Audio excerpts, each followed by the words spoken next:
Hey, it is Bob Cooney, but you know that. I am coming to you live from the Westin in Lombard, Illinois, outside of Chicago at the AAMA annual meeting and gala celebration. This is a kind of little known show. It's a bit of an insider conference. And it's, how's it going? Amy, welcome aboard. And it's something a lot of people don't know about. It's kind of the insiders conference. It's a small, maybe 80 or 100 people get together every year. The AAMA is the association that whose membership is made up of amusement manufacturers and distributors, and some FEC owners also.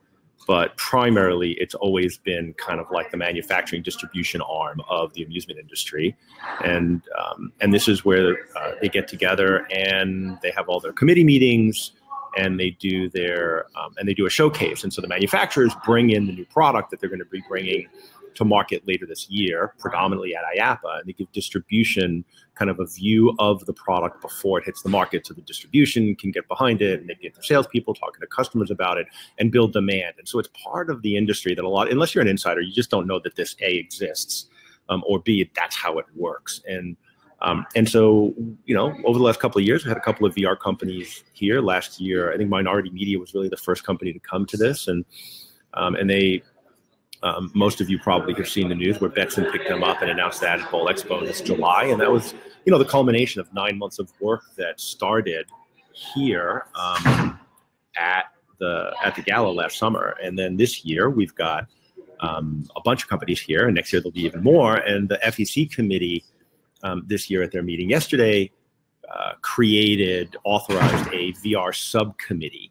And so that's happening, and we're going to be looking. So if you're interested in joining the association, being on the committee, helping drive the agenda for the amusement industry regarding VR, let me know. Drop me an email at vrbob@bobcooney.com, and I can introduce you to the powers that be. And who knows, maybe you can become a voice for VR in the amusement industry. And so it's a big opportunity, and I think you're crazy if you're really thinking about selling into like family entertainment centers, especially. This is an event you should come to next year, and it's an association you should be involved in. So anyway, yeah, and that's why I'm here, and I might try to grab some people as they come by and get them on camera and say hi. But I think what I'm going to spend time doing is I did a keynote yesterday at Enchanted Castle as part of, so the AAMA also has this thing called FEC Connect, which, they're trying to get more and more family entertainment centers to join the AAMA instead of, or in addition to IAAPA, because IAAPA,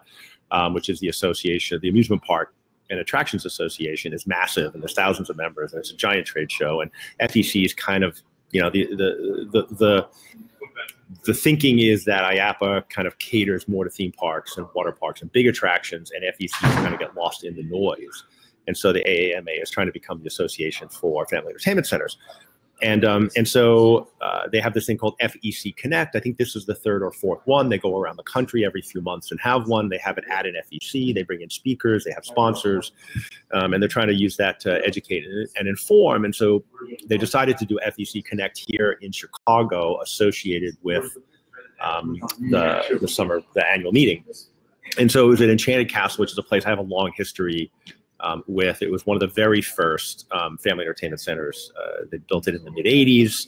It started as a restaurant like Dave & Buster's, and a lot of these did started as a restaurant with an arcade, and they kept expanding the arcade, expanding the arcade, expanding the arcade. Next thing you know, it's 40,000 square foot with go-karts and laser tag and bumper cars and all of this other stuff. And so it was one of the first QZAR locations back in the laser tag days. And Harold Skripsky was one of the founders, and he wound up on my board of directors at LaserStorm, and we developed a long relationship, which I won't get into. But I do want to share the presentation that I gave with you yesterday to the membership, because I got a great response from it, and people haven't stopped talking about it, frankly, since it. And so I thought it might be interesting. And so I thought and there's some new thinking in it as well. If you follow my blog, you'll recognize some of this. But I thought I would jump into it. And again, if you guys have any questions at all, just go ahead and post them in the chat, and we'll address them. And if I see somebody that I think I can wrangle into the conversation, I might pause and grab them and get them on camera, and then we'll come back to the agenda. But I'm just going to launch into it, and I can figure out how to do it now because they keep changing the UI on this. Let's see.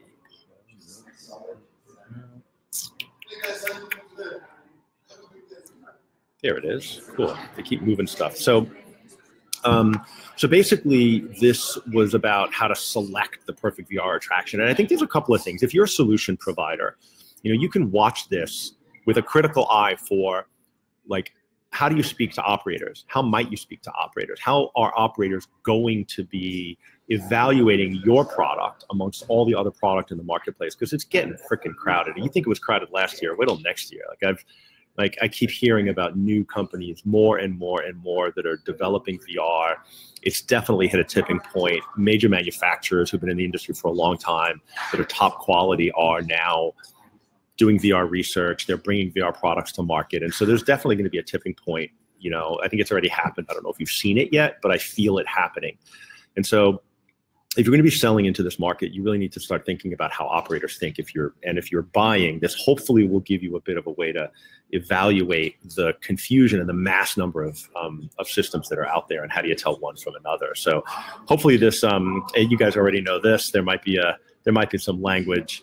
I went through some background, Inc. 500, Laser Storm, with the first laser tag companies, trying to help people go from confused to capable to confident. I'm going to speed through some of this. This is where I think it gets interesting. So I asked one of the questions I think we need to ponder as an industry, and this is location-based entertainment industry, is who's our competition? And I would ask you if you could take one competitor in the market that you think about all the time, whether you're an operator or you're a solution provider, that you'd love to just take out of the market. Who would that be? And my guess is you already have somebody in mind, but it's not. It's just worth kind of pondering. It's like, who's your competition? Who do you really compete with? Who are you focused on? Who do you feel like you're running up against in the market all the time? And if the answer to that is anything but Fortnite, you're probably thinking the wrong way. Hey, Dr. Dre. And so, Vladimir, how's it going? Come on in, say hi. Hey, hello everyone. We're in Chicago. So this is Vladimir from Box Blaster. They are one of the new entrants into the VR scene here, and this is your first AAMA event. Yeah, you're on live. First camera. First camera. Right, with Bob. All right. So you guys are making some noise. I'm hearing some stuff about you. What's give us the quick elevator pitch. Like, what makes you different? Because we're talking about competition. All right. So the core of the difference in our product is the business model. Yep. So we have the first product that we've launched. And you look like a businessman. You're wearing a tie. Is that part of your shtick? It's part of the image. It's part of our the brand identity that we have. So we have a 4-player system. It's a VR arena, 225 square feet, and we're selling it at cost, basically $45,000. And then we partner with the operator on the revenue share. So we get 25%, and we do for that new games every year. Like, we bring new games to the platform at no additional cost. And then we upgrade the hardware, literally just remove old piece of headsets and graphic cards, and just every two years. Yeah, so hardware upgrades are critical. And that's the thing that, and we talked about this at Bowl Expo, right? Where what I love about this model is that when you have a distributed network, and we learned this at ECAST when we were doing digital jukeboxes, we had 10,000 jukeboxes on essentially the same hardware platform. And then, so what happens is when you're developing software for hardware, you can only develop for the least common denominator of the hardware on the platform. Right. And so if you've got hundreds of VR units out there, and we'll use Hologate for as an example, they have 160, 170, 180 units, and they want to develop a new game in a year or two, they have to make a hard decision. They either need to force people to upgrade, which is impossible to do. You can't force them to do anything. No. Or you have to develop for the old hardware, right? Which means your shit isn't going to be up to standards.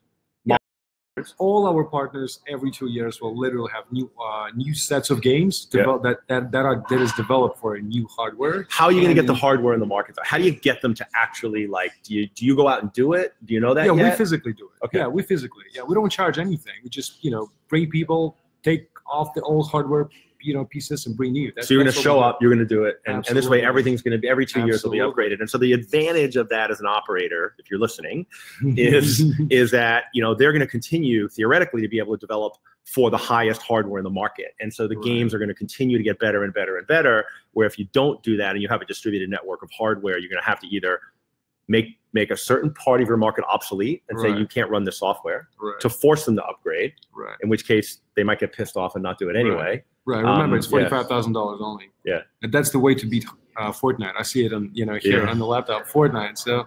Well, yeah, and I don't think that has anything to do with Fortnite, right? 'Cause these guys are. This is a consumer game, right? And we'll get more into Fortnite and everything. So how's this event been for you?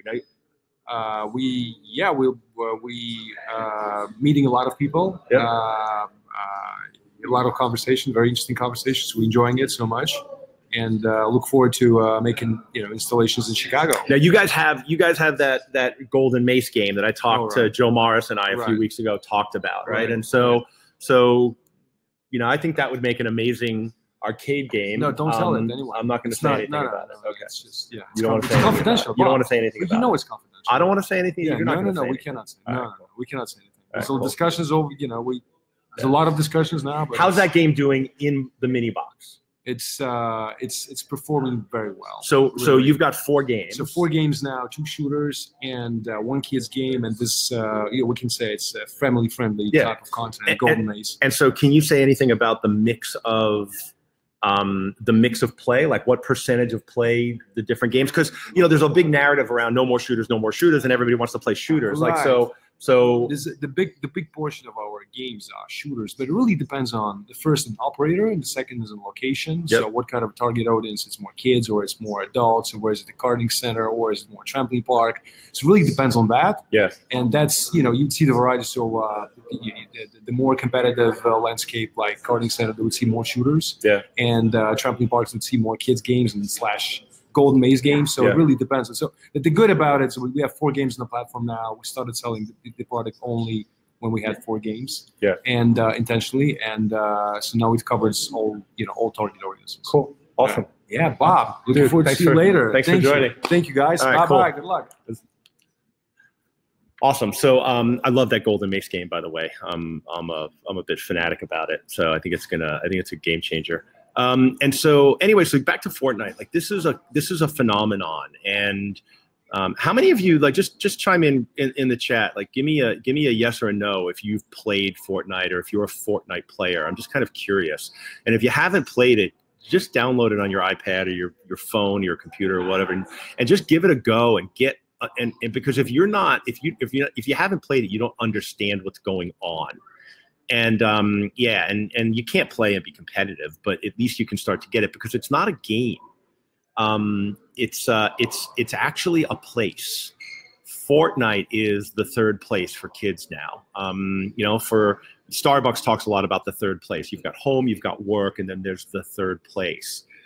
And when I was a kid, I used to go to an arcade. It was around the corner, and I'd hang out there. And the arcade owner was a mentor to the kids. Like he was the parent that wasn't a parent, your older brother or whatever, and he was a friend. And it was a place we all hung out. And now Fortnite is that place for kids. And there's recently, I don't know if you guys read the statistic, but yeah, the Comic Hut, absolutely, dude. I remember the Comic Hut's the candy store, right, with a pinball machine in Long Island in Deer Park. There was like a soda shop, and it had 2 pinball machines. I used to go there with my friends, and we'd hang out there all day. And so kids don't do that now. They hang out on Fortnite. And Marshmello did a concert on Fortnite. It's been well documented. 10 million concurrent viewers watched at once, which is what concurrent means. And so it's where they're going, and they're gathering and they're chatting, and they go after school, and whether they're playing or not, it doesn't matter. They're hanging out there, and they're on average spending like over an hour and a half per person per day in Fortnite. And so if you're in the location-based entertainment industry, You got to get beyond that. You got to figure out how to compete with in-home entertainment, because now it's getting good and it's going to get better. And look at this statistic. So Nielsen says the average adult, and this is adults, spend 11 hours a day consuming media. Now that's all media, including like radio and television and streaming video and apps and browsers and all of that, you know, YouTube and stuff. 11 fucking hours a day. Like how does anybody get anything done, right? And it's going to get worse. So Disney, as you guys probably know, has just announced Disney Plus, a streaming service. It's going to be $7.99 a month. It's got Disney, Pixar, Marvel, Star Wars, and National Geographic. And then they're bundling it with their other properties, ESPN Plus and Hulu, for $12.99 a month. So, you know, people are calling this a Netflix killer. It's not. People are going to do both. You're going to do Netflix. You're going to do, you know, Disney Plus, and you spend $25 a month, and it's good for 5 or 6 people. And now all of a sudden you just got that content, and not just that. Was announced their price.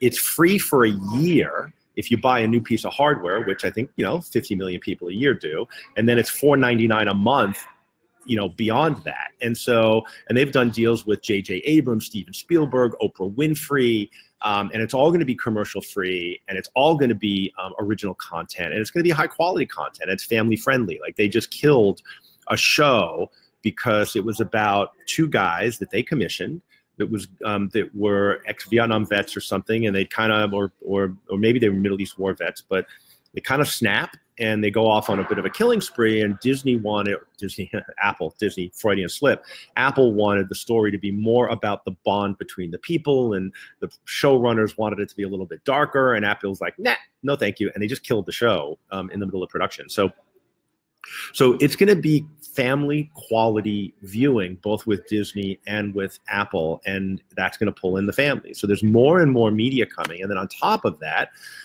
a lot of you may or may not know that Google announced earlier this year a product called Stadia. And Stadia is a streaming gaming service, right? And so what they're doing is they're using the power of their cloud data centers. They're going to be running high quality 4K AAA PC games. So these are high quality games, and they're going to be streaming them to any device. And it's not just Google. Microsoft also announced a version of this called xCloud Game. And this image shows, you guys will recognize it, Halo on a cell phone. And that's, again, going to be high quality, on demand, and there's going to be dozens of games available on a subscription basis. And then on top of that, you've got NVIDIA is in beta with their version of it. Apple just released Apple Arcade, which is $5 a month for 100 iPhone games that are all going to be really high quality. And Netflix and Amazon are both rumored to be doing streaming gaming services. So whether it's Fortnite or whatever's coming next, this is the future is here now, and this is what's happening, and this is what's competing with location-based entertainment. And this is something that Randy White talks about in his blog, which if you don't follow him and you're in this business, whitehutchinson.com, check it out, follow the blog. He talks about this gap between easy, or what he calls convenient, and high fidelity. I bristle at the word high fidelity. That to me is about an audio term. And oh, by the way, all of this is coming to you via 5G, right? And so over the next couple of years, 5G is going to be rolled out. It's going to be available everywhere. And just to give you some context, okay, 3G, you could download the Guardians of the Galaxy movie. It would take 26 hours. 4G, it takes 6 minutes. With 5G, it takes 3 seconds. And so every piece of content you could possibly imagine on demand, instantly on every device, everywhere you go in the world, it's happening in the next 2 years. And so at-home VR encourages VR in general, especially for LB. LB becomes like a bar for drinking. I can drink at home and the beer is good, but I still go to bars. You don't go to the bar to drink beer, dude. Like Sam, I'm sorry. You go to the bar to socialize with friends.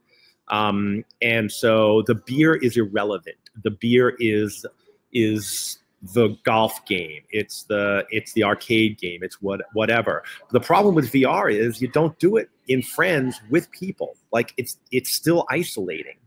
And so I'm going to push back on that a little bit. I'm not, I still have not seen somebody do.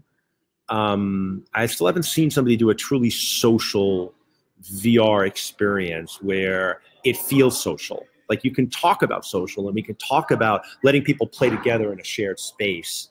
But I think there's a long way to go. And I think that that's a challenge for the industry, just to really create those shared experiences in and out of VR. We're out of VR, and then we go into VR together, and we come out of it together. And I think that that's where this thing's going to, and it'll happen, but we're still a ways off from that. And so what Randy White talks about, and what I want to talk about here, is this consumer entertainment is really good. It's getting better, and it's super easy. Like, it used to be downloading a video file was a pain in the ass. It's not anymore. Like, it's getting easier and easier, and gaming and all of that shit is easy. It's on demand. And I've coined my own term. I'm going to call it an egasm. Right? It's like people are at home having egasms. It's easy, and it's good, and it's fun. And right. And what we need to do is we need to give them awesome to compete with that easy. And the at-home stuff has to be awesome. And that means we give them orgasms. And orgasm's going to be better than an egasm every time. Right. And so how do we do that? And so I think that it's going to take the industry, and this is more a message to the amusement industry, the traditional amusement industry, but we have to start thinking about games differently. And in the turn of the century, I love saying that because it makes me feel really old. Hashtag orgasm. I think we should get that trending. I think that, so in 1999, actually, it started, thanks, Patrick. It started with this move from arcade cabinets to PC-based arcade games when I was at Global VR. And we were really the first company to successfully take a PC game and port it to an arcade game. And we did it with a bunch of, first-person shooters using VR in a boom-mounted display. And vision and information, and a bunch of game publishers to get the source code and modify them for VR. And then we pivoted to arcade cabinets. We did a deal with EA, and we did Tiger Woods PGA Tour Golf, and it became a golf game. We competed with Golden Tee and had a lot of success with that. And in my conversations with the publishers, I realized that the arcade game, the consumer game publishers, were really interested in the arcade business. But the market wasn't big enough. They were making billions and billions and billions of dollars on the consumer side, and the market for arcade games was too small for them. And yet it was a multi-billion-dollar industry of coin drop. So there weren't a lot of cabinets being sold, which is where the value exchange was between the manufacturers, the developers, and the operators. They sold a cabinet for a few $1,000s. But each of those games would build recurring revenue of billions of dollars a year. It was a lot of quarters. And what they really wanted was a piece of the cash box. And I proposed that at a keynote at the AAMA show in 2002, and I was branded a heretic, and which I took as a compliment, by the way, by my good friend Marcus Webb, who's the editor of Vending Times. And what they did was they rejected that. They just didn't want to give the cash box. They were afraid of the change. Intel and Microsoft were moving into the industry. The industry was like, no, we don't want these big companies in here. They're going to upset the apple cart. And everybody was all freaked out. And anyway, it happened anyway. Now every arcade game is based on a Wintel architecture, if that's still a thing. And it's running some version of Windows to power it. And this is what we used to have. We used to have these like embedded motherboards that were really custom, and they had all these ROMs soldered onto the board. And this was basically the guts of an arcade cabinet back in the day. And and you had all these giant wiring harnesses and heat sinks and all of this custom shit. And now it's all PCs. And so the same thing is happening with VR. Jamie, trust me, I got spit on me. Literally, I had people spitting in meetings when I was trying to convince them of this. And so what's happening with VR now is like big companies like HP and MSI and are coming in with high quality pro gamer grade gear that VR LBE companies are building and bringing to market. And I think that there needs to be a shift of thinking for the arcade industry, because it used to be the computer was married to a cabinet, and those things were always together. And you could upgrade that cabinet to a new game like Golden Tee. Every year they would come up with a software update. You load it in a CD-ROM, and now it's downloaded, obviously. But And you get golden tee, 96, 97, 98, 99, whatever, go on for decades. But it was always a golden tee game. And you couldn't turn it into something else, really. Some manufacturers would do conversion kits, but for the most part, it was always a golden tee cabinet. And so, but now what's happening is like the hardware is abstracted from the content. They used to be tied together indelibly, and now they're totally different and they're abstracted, right? And so, you can buy an HP backpack and you could load Arizona Sunshine on it, or you can run zero latency on it, right? And it's the same backpack. So as the hardware is now more generic, and I use that term not to demean the brands that are building great product, but just like it doesn't matter if it's an MSI backpack or an HP backpack or a Zotac backpack to the software, because it's all based on the same architecture. All of a sudden now that stuff becomes swappable. And I think that's a different way of thinking about these things. There's separate hardware platforms from the software platforms, and then there's content. And now the next level of that disintegration is going to be the software platforms and the content being separated. And then once that happens, then from an operator's perspective, you have a perfect world, because I can buy the hardware from this person, I can buy the software from this person.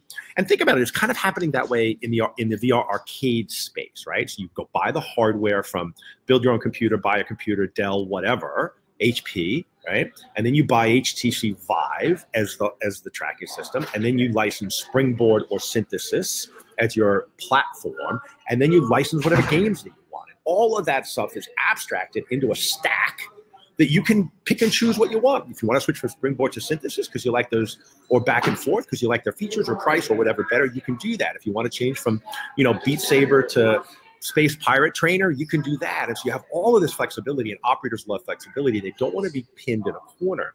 And so the early location-based VR stuff has been doing that. Everybody talks about turnkey solutions, and that's how you get a market going. And so, but what I'm starting to talk about with operators now is how do you look at these things differently and stop looking at turnkey solutions, and how can you maybe pick this stuff apart? Now, don't go thinking you can sell it this way today if you're a solution provider, because this is new thinking for operators. It's going to take a long time for them to get their heads around this, all right? But this is kind of forward thinking of where I think this is all going to go and where it needs to go for the industry to thrive.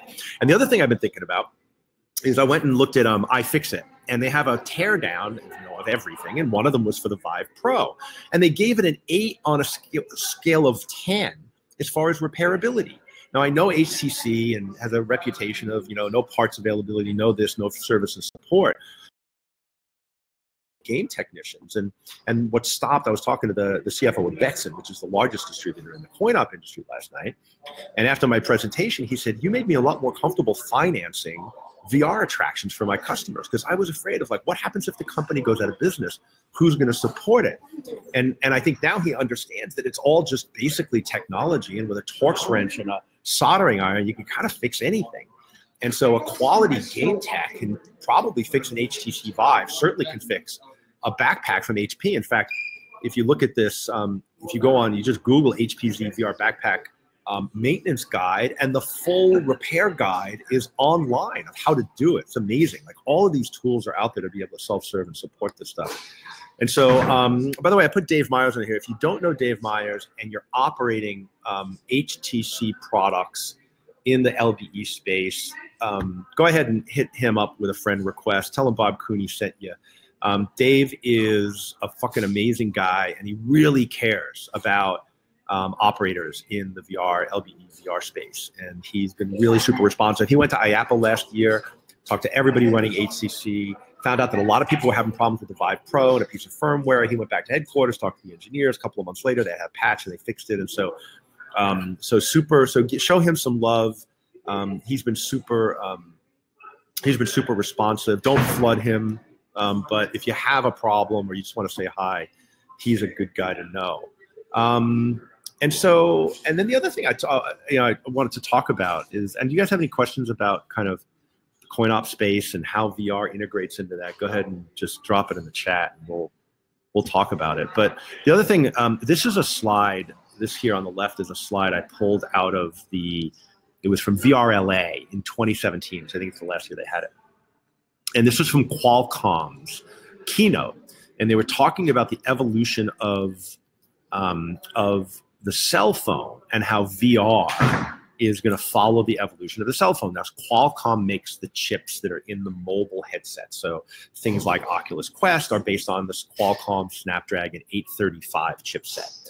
And the new stuff that's going to be coming out later this year, specifically the Pico Neo 2, which I'll talk about in a second, is based on the 845 chipset. And then the one after that is the 855. And that's the game changer. When everything hits the 855, everything's going to change. That's going to have 5G built in. But even the Pico Neo, I think they're going to do a 5G antenna with the 845 chipset, which is going to be interesting. But everything's on the 835 right now. So you get decent quality and, and not amazing quality. And Kevin Williams would disagree and say that, PC quality is still important. But anyway, this is where they're saying the transition from cell phones went to the original brick over to the smartphone. And I think the thing that they have interesting here is they're saying, like, in 2017 they were here and they were going to be here by 2020. And I really questioned that at the time. And I think realistically they've gone maybe from here to here in the last 2 years. And when the two things they were predicting was rapid technology evolution, which we are seeing that, but also surging consumer adoption, which we are absolutely not seeing at all. And we'll see if Quest numbers get published and what they are, but I'd really be shocked if those numbers approach anything like a gaming console. And so I want to remind everybody of how long it took us to get where we are today in the cell phone industry. And obviously the pace of innovation is accelerating, so these timelines will be shortened, but they're not going to be shortened from this to 5 years. And so the brick came out in 1983. Fun tidbit, 15 minutes of talk time, 15-hour recharge time, which I find hilarious. And it took 13 years to go from the brick to the StarTAC, right? And the StarTAC was the first really cool, small, thin flip phone, fit in your pocket. Everybody wanted one. They were super expensive. They're like 300 and something bucks back in 1996 dollars, which is probably like iPhone prices today.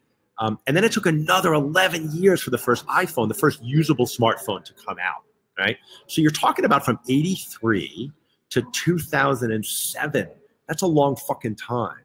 And so to think that we're going to do this timeline from here to here in 3 years, and then maybe they're thinking we'll get to here another 3 or 4 years, is absurd. It's a much longer timeline. This is a concept called macromyopia. It's what the Gartner hype cycle is built upon.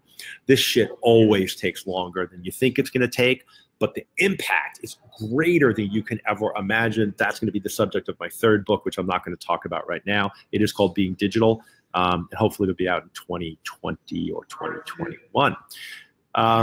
Anyway, so I also want to just kind of show you for some relative terms. Oculus Go shipped 1 million units in the first year. The same year that Switch sold 20 million units, and the iPhone sold 200 million units. And so when you think about orders so the Switch is 2 orders of magnitude more popular than what was the most popular VR headset at the time. And the iPhone was another order of magnitude over that. So 20 orders of magnitude over the most popular VR headset. We have a long way to go for this stuff to become widespread consumer technology. That's all I'm saying. And I love the statistics. So Steam, Steam came out and said that the percentage of people using VR headsets on their platform doubled. Everybody was excited. Until you look at it, the number, it doubled from 0.4% to 0.8%, which was the same number of people running Linux. And I don't know how many people running Linux, but it's a very small hobbyist community, which is the same size as the PC VR community. And so tiny, tiny, tiny little fraction. So always dig deep into the statistics and see what it really means and try to find some insights. And did I say being virtual, not being digital? Being digital was the inspiration for the Being Virtual book, which was written by Nicholas Negroponte in 1992-93, who was the founder of the MIT Media Lab. Hi, Kylie. If you haven't read that, it was a game-changing book, and it was the first book that really talked about the impact of the digital economy and how everything was going from what he called atoms to bits. And he was right. He called Wi-Fi hotspots being everywhere in 1992 when nobody even knew what Wi-Fi was, and so we were all still on dial-up. So my book is kind of a tribute to that. It's the VR version of that. What's the impact of VR going to be on everything? And some really fascinating research that I'm doing. So I want to show you a couple of, this headset here. This is the Oculus Quest. This down here is the HP Reverb. But this thing over on the right is a new headset coming out from Pico called the Neo 2. And it's going to be the first headset released using the Qualcomm 845 chipset. It's going to have all-in-one tracking. They're going to be adding, I think they're going to be adding hand tracking to it over time and eye tracking. And Pico is a company you guys need to be watching. They are very, very, very responsive to developer needs. They're open to customizing firmware. And so if you're developing a VR solution and you want it in an all-in-one headset, you should be talking to the Pico guys. If you need an introduction to Leland Hedges, who's their head of BD, just drop me an email at vrbob@bobcooney.com and I'll hook you up. But I really love those guys. And by the way, it's the #2 selling headset in the world, believe it or not. Mostly in China. They're the #2 headset behind HTC in China. And so they do massive business there. And they're doing a lot of pushing into the medical vertical and the location-based VR vertical. And so what does all this mean?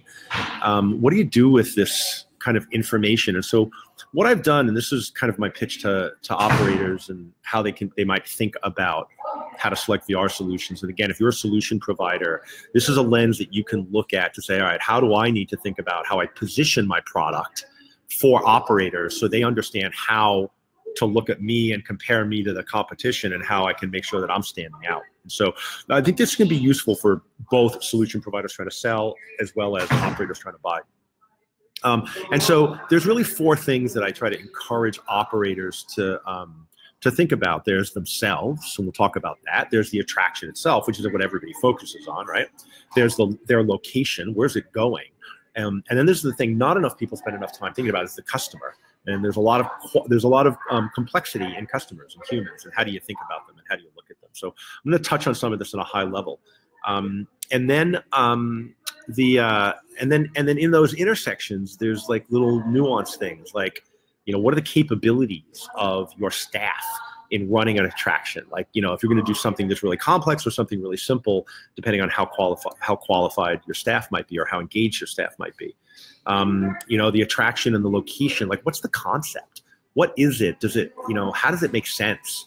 Same thing between the consumer and the location. When they go into your location, what's their context and what might they expect to see? What would make sense with them at a gut level? They're like, oh yeah, I want to do that. That makes sense. That's why I'm here.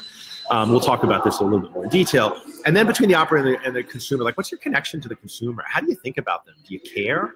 And I'm going to touch on a couple of those things now. So the first thing I'm talking to operators about is like, what's your technology temperament? Are you an early adopter? Did you buy the first iPhone when it came out, or did you wait for the iPhone 5 before you got on a smartphone platform? Or are you on Android because you like to customize everything? And that pushes you even further up that kind of technology, that comfort with technology.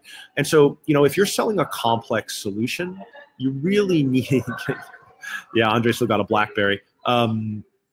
You really need to think about how do you talk about your technology. We talk a lot about turnkey solutions in this industry, but depending on who you're talking to, maybe a more complex solution would work for the right customer. And so really understand where you are from a technology temperament standpoint. I think this is really important.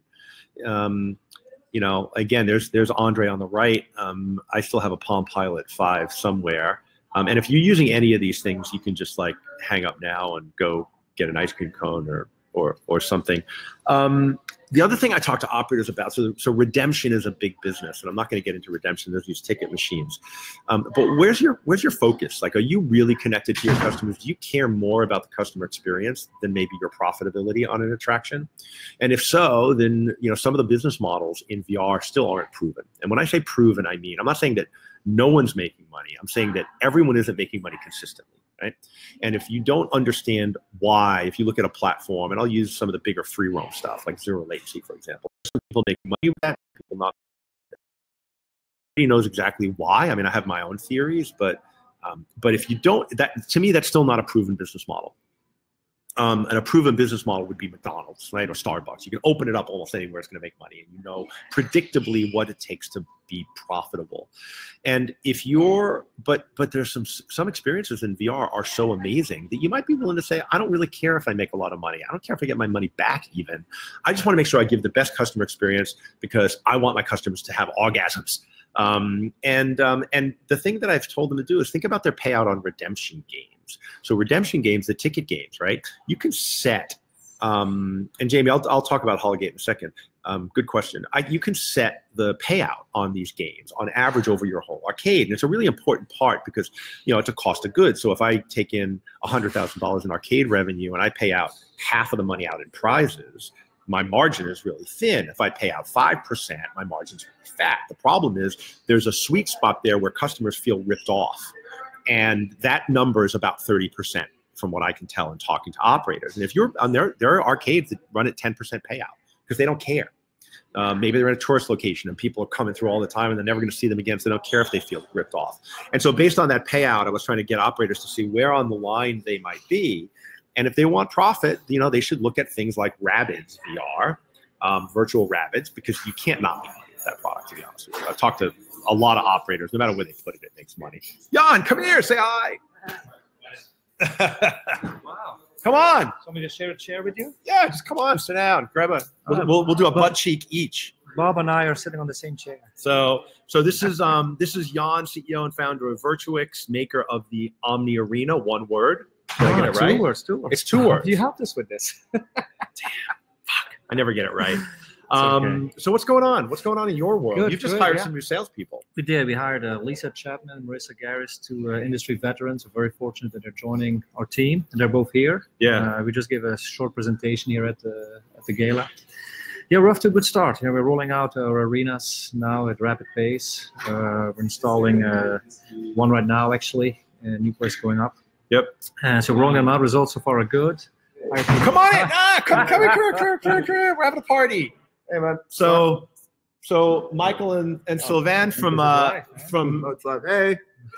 from what's your company called? Minority Media, makers of Chaos, Jump, and Reclaim.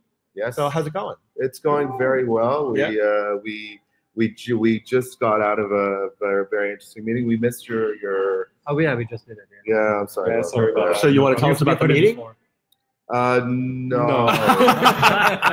It was a good meeting. Very good meeting. Let's see that. Yeah. So we're gonna go catch Chris Brady. All right, cool. We'll catch you guys. I'll see you tonight. All right, cheers. Cool.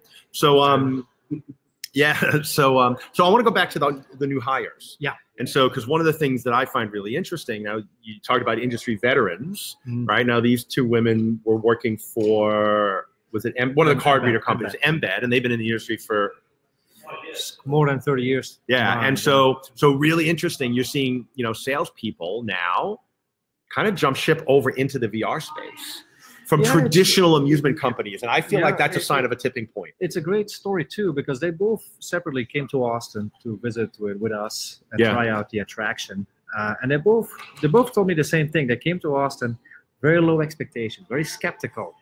Lisa, her son had told her, "You're never gonna like this. Why waste your time?" Really? Her son said that. Her son. How old's her son? 16. Had he done the Omni? Not yet, but he likes it. He loves it. Interesting. He said to his mom, "You're never gonna like this." Oh, because your mom, you're old. Yeah. So they both came to Austin separately, and they were so impressed. They loved it. Yeah. And Marissa will say that she gets sick in a lot of VR, didn't get sick in ours, so that was a big point for her. Yeah. And then Lisa, she was just giggling and screaming like a little schoolgirl, shooting zombies, and separately, both were so impressed with what we had. And I think that I really just, I think that it's so important because, you know, I talk about the crossing the chasm a little bit later in this presentation. And I feel like these are points of evidence that we're hitting a tipping point. And I can say this now that I just heard that Raw Thrills is going to be releasing a VR game at IAAPA. Okay. And they're if you don't know Raw Thrills, it's a company that was founded by Eugene Jarvis, who's a literally legend in the gaming industry, right? He did Defender for Midway. Like, he's been building arcade games since I was a kid. He must have only been 12 at the time because he looks really young. And Raw Thrills makes some of the best arcade games: Jurassic Park, Walking Dead, Halo, the new Nerf game. Like, these guys, and they're partnered with Betts and distributes them. And I've heard rumors that they were working on a VR thing for a long time, and apparently a bunch of the Betts guys have been trying it out here in Chicago today. Yeah. What is it? Is it I don't know. A cabinet game? Don't know. Like, Don't know. Virtual Rabbit style game? Yeah, I don't know. I don't know. Well, Virtual Rabbit isn't a game; it's a ride. Yeah. Right. I know they're going to try to add some interactivity to it, but I'm not sure. But no, I'm sure this is a game. I'm sure it's a game. And I hear it's going to be at a very aggressive price point too, which is interesting. And so I think these are all signs of tipping points for VR in the amusement industry. And so and I think really experienced salespeople leaving big established companies to come to work for early stage emerging, though you've been around a long time in the VR world, but still in 6 years.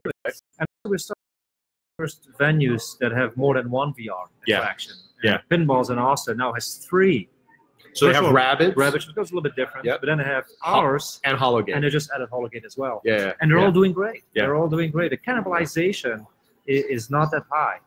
And certainly all of them combined earn more than individual pieces of the puzzle. So, absolutely. And that's the other thing is, like, I think we're going from what I'm hearing is and I've heard other people say this, like I've been saying it since IAAPA and have written about it in Replay, but now I'm hearing it echoed back to me, which is it's no longer I need a VR. So we do still hear that of VR. I need a VR.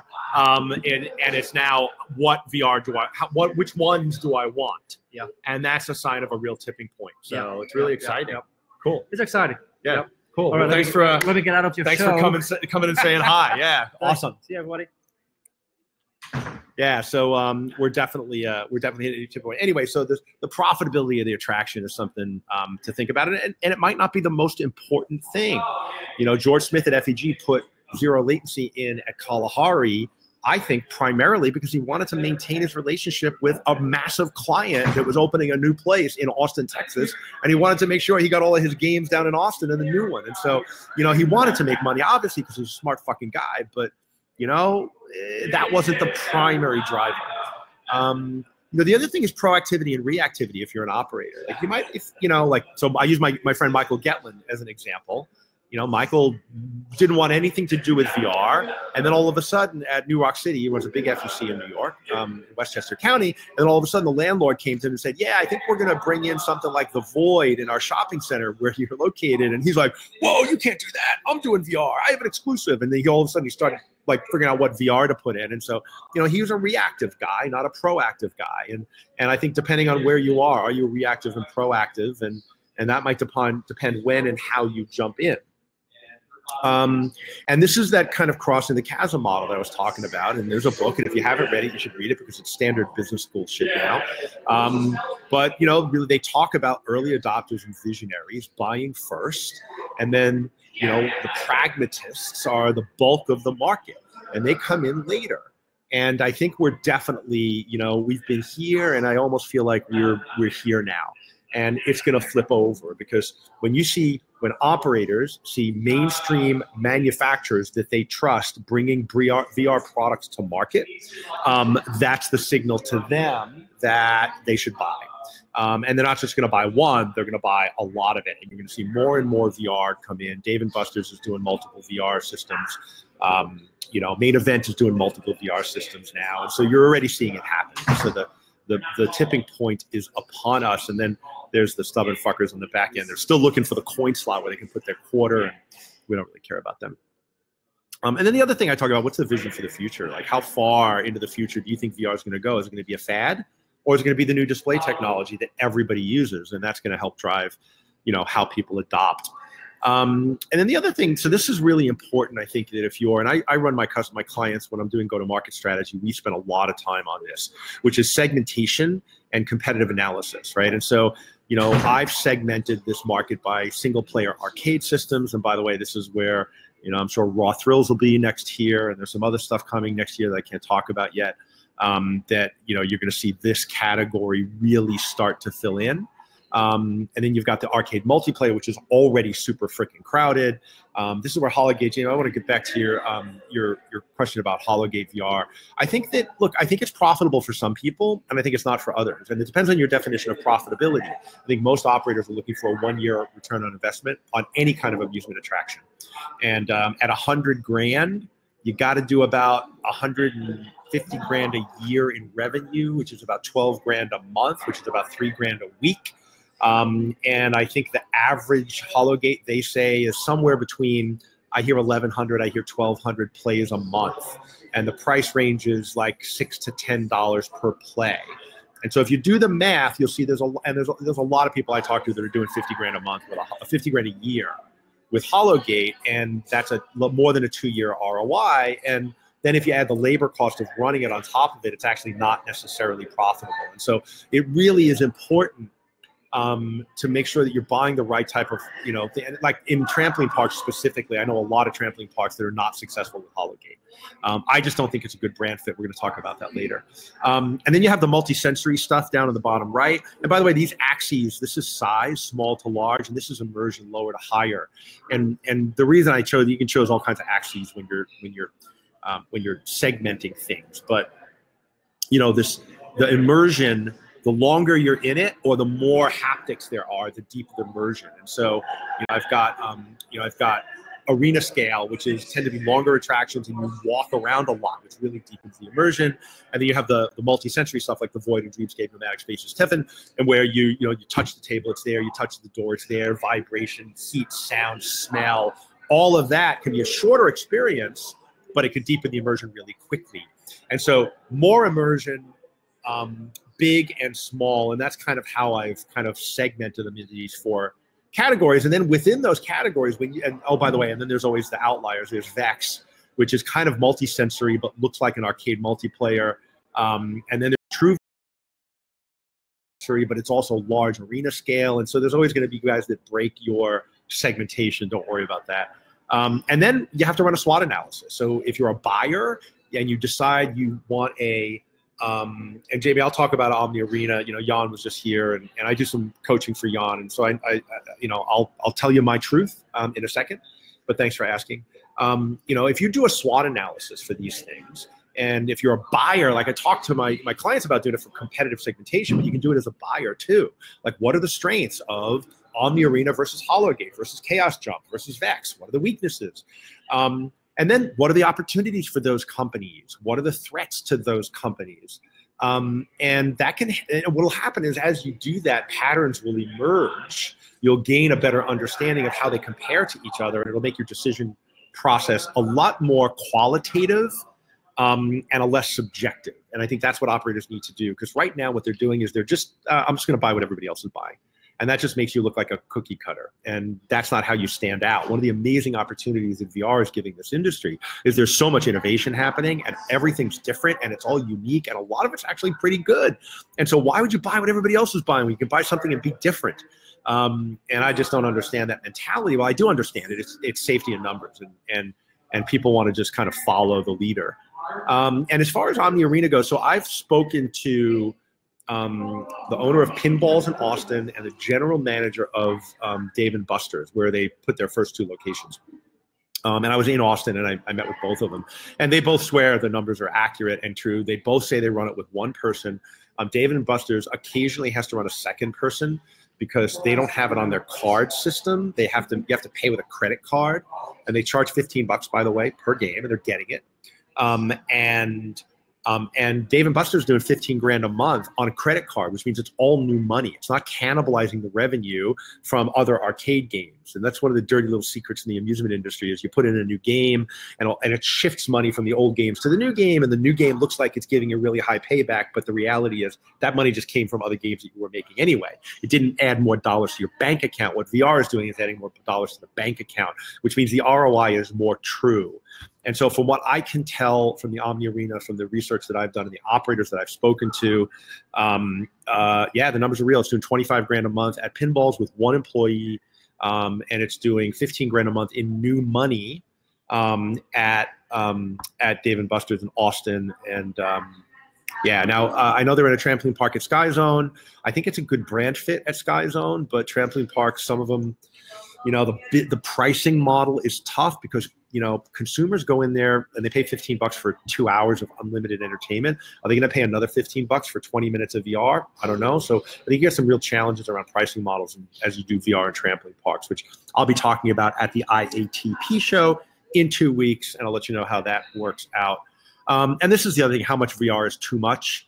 You know, these games are all the same. Every arcade has these 3 games and 100 others. And these 3 games are almost identical. If you play them, you know, they're just different skins, different stories, but they're basically rail shooters with the same game mechanics. And you play one, you played them all. And yet everybody has all of them and they all do really well. Big Bash Wheel, I was at Enchanted Castle yesterday. They had 3 of them. Skee ball lined up against the wall. How many cranes do you need? How many pinball machines do you need? How many roller coasters do you need? And so people thinking I just want one VR, they just don't understand what VR is yet. And we're coming through that stage. And I'm happy to say it's happening quickly. Like it's only been a year since I first talked about this notion of how much VR is too much coming out of IAAPA last year and coming into IAAPA this year. I feel like we're crossing over that. And so operators are starting to listen and they're getting it, which I'm really enthused by. And so what do you do with all this information? And as an operator, this is the other thing I was talking about is this kind of alignment. What's alignment? How does the product align with your operation? So I think there's 3 things to consider here. One is, you know, we talk about brand recognition. You know, every operator has a brand. I'll use the trampoline parks. I'll use Sky Zone as an example. Healthy, active entertainment, right? It's where parents take their kids to get off the couch to stop playing Fortnite and get some fucking exercise because parents think that's important. And so they take them to a trampoline park. And so if you've got a bunch of arcade games at a trampoline park or a Hologate, for example, a tethered VR system or a VR cube or Rabbids even where you just sit there, those are not congruent. They're not brand relevant, right? And here, this relevance between the brand and the attraction. What you want is a free roam. You want a Virtuix Omni where you're running. You want something that's physical. It's got some physical activity. You know, Holodeck's been rebranded as Spree VR. I think that product makes a lot of sense in arcades because kids will run around and move. At least it gets them moving. And then the other thing is the resonance. Like, how does it resonate with a consumer? So go-kart tracks are a great example of this. People go to go-kart tracks to compete. They're competing against the clock. They're competing against themselves. They're competing against the track, or they're competing against their friends. But it's a competitive mindset. And so if you bring in a competitive VR system, player versus player, zero latency does really well at Octane Raceway in Phoenix because of that. Because people go there to compete, and now they have PvP in zero latency, and I know it's doing really well. And so how do you play off the mindset? What's going to resonate with the customer? Important. And then when you're evaluating, this is the other problem I think operators are trying to figure out is where do they put this shit? Like, how do they fit it in the location? And so, you know, I think that if I just did a tour of a go-kart track in Melbourne, Australia, Sidetrack. It's been there for 27 years. And they're looking to upgrade and become more millennials. And they've upgraded their kitchen. They've brought in a chef. They've got a menu coming in. They're doing craft beer. So they got the food. They're getting the food right, which is really important. And now they're trying to figure out how do they upgrade and evaluate their attractions. And so, you know, they've got bumper cars in there, which are really old and not earning anything. So it's low earning and low alignment with the brand. Like bumper cars don't really fit them. I don't think they fit really the millennial mentality.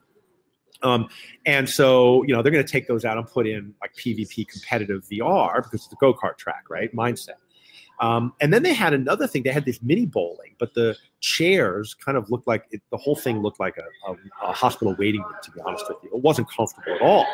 And they were talking about taking it out. I'm like, look, bowling is really popular. Lucky Strike, Strike Bowling, Kingpin, all of these high-end millennial bowling centers that are more of a bar than a bowling center. I said, go to IKEA, buy some couches, fix the lighting, fix the paint, make it a comfortable environment, and just upgrade that shit because it aligns. It's got high alignment. It's just low performance, and there's an ability to upgrade it. And then the stuff on the top left, it might be high performance but low. Those are the hard ones to evaluate. And then obviously, if it's both, you want to keep them. But when you're pitching, if you're selling solutions and you're pitching to a client, think about this. Like, because if they don't have space for it, like you're never going to be able to sell it to them. And so how do you talk about these things to operators? It's it's a real challenge. And this comes to the context is important. And this is. So, I've talked about the context of the consumer at a go-kart track, at a trampoline park for the parents. Movie theaters is another one. You're seeing a lot of movie theaters put free roam VR zombie shooters, or like Spaces has gone in with Terminator, which is a 4-player shooter game in movie theaters because it's IP based and the movie companies are thinking, oh, well, Terminator was a movie. And so we'll put this in a movie theater. But I don't believe people are going to, they're not going to movie theaters to do 15-minute shooting games. They're going to movie theaters to be told a story over a 2-hour period in a comfortable seat. And so that's where I think a product like Intermission, as the content gets better, where you can go and be told a story in a social interactive environment, are going to do really well in the theater industry. So the context of the customer is everything. Here's another example of one that just doesn't make sense to me. Like, why would you put a VR headset on a go-kart?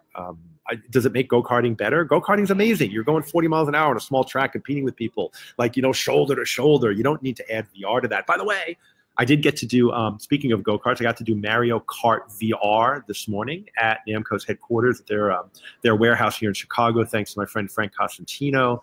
And I was, a couple of surprising things about it. One is it was fun, as expected. Frank and I talked about and I've complained about some of the curve, what we call curb appeal, what it looks very generic. The platform is very generic.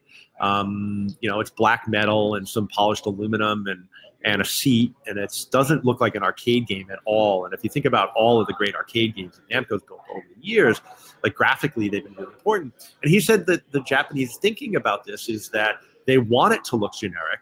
So they're building a great contrast. Yeah, Andre, it is, but it's a really interesting thinking. Is they want to build a massive contrast between what you see and in and out of the experience. And I've seen this in zero latency. I know you have too. Is you go in, you're in this dark warehouse, there's nothing, and you put on the headset, and you're in this post-apocalyptic zombie environment with fire everywhere and everything. And next thing you know, at the end, you take off the headset, you're back in this empty warehouse, and you were just like, fuck, what just happened to me? And so that contrast between the virtual and the real is a really interesting thing to play up. And I find it fascinating that a classic arcade game system the company is thinking that way. And I do agree with you. It does have to bring people in real life. And I think there's got to be some balance there. But that was a really interesting conversation between Frank Costantino, who I think is one of the smartest guys in the industry, and me this morning. And I also did a new game from them, which was kind of like Prop Cycle. I don't know if you remember Prop Cycle, but you kind of got on this flying machine.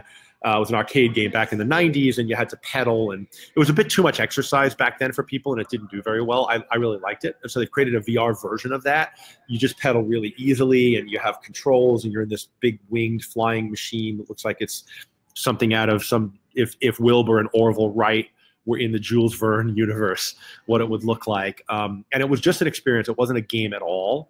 And again, lots of wind and movement, and it was cool. But the thing that really surprised me is neither of them blew me away, and it could just be that I'm just so fucking jaded now that nothing is going to impress me anymore. So take that with a grain of salt. But I want to thank the guys from Namco, and Mario Kart. Still no word that that's going to be available for purchase for anyone. They're only doing revenue shares. They're only doing them for the highest volume locations because it's a really expensive product, because it's very low volume. And so no word yet on that being available in any kind of mass basis. But yeah, it was fun. So strength in numbers. This is why people are buying what they buy, and buying the same thing as everybody else is buying. And unfortunately, if you do that, you kind of look like this, and everybody looks the same, and you're missing this amazing opportunity to differentiate. And so, yeah. Anyway, so that's it. That's what I got. I've got the download to the white paper download yet. Maybe you could type it in if you're still on there. Type it in the chat. But I've got a new white paper. I have strategic guide to buying VR attractions available for download for free. Not really for free. You got to give me your email address. I already have your email address. So don't worry about that. And my second book is coming in November, and it's the Operator Edition, which is really a deep dive into buying, operating, marketing, pricing attractions in the VR space. So planning on having that for sale in November. So hopefully you're getting my blog every week. You can log in and go see it at bobcooney.com. You can get the white paper at my at bobcooney.com. I'm sure it's there somewhere. And next week, I'll be coming to you live from Paris at the Euro Attraction Show, which is IAAPA Europe. And I'll have Kevin Williams and Charlie Fink, who are, I think, my first two guests in January, are going to be both joining me live on the same webinar. And that one's going to be interesting. So make sure you tune in next week, where I'll be coming to you live from Paris. The week after that, Victor Machado from Post and Wall. We're going to be talking marketing. I did a Facebook Live with him a few months ago that was really popular, and unfortunately I wasn't able to, when I went to upload it, it didn't save, and so it disappeared. And so Victor works with a lot of operators. He's working with some solution providers too. Social media marketing is his thing. It's his expertise. So make sure you tune in there. The week after that, Brent Bushnell from Two-Bit Circus. I'm so fucking excited about that one. And then Lila from One Dome SF had to reschedule. And we're going to be talking about, there's the link, by the way, in the chat right now for the buyer's guide. And so go ahead and grab that. And then Lila from One Dome, we're going to be talking about the challenges of operating, a VR AR attraction in a major city, because they unfortunately ran out of money and had to shut down. But the best lessons learned are from our failures, not from our successes. And so tune in to learn about that. And I'll leave you with this quote: "The future is here. It's just not evenly distributed yet." And that's what I'm finding, is that this shit is here right now. All the stuff that's going to be happening in the future is here. You just got to go find it in the cracks. And that's what I do. I travel around the world to find all the interesting shit, and I bring it to you so you can sit in your underwear and play Fortnite on the couch. I love you all. Thanks for tuning in. I will see you live from Paris next week.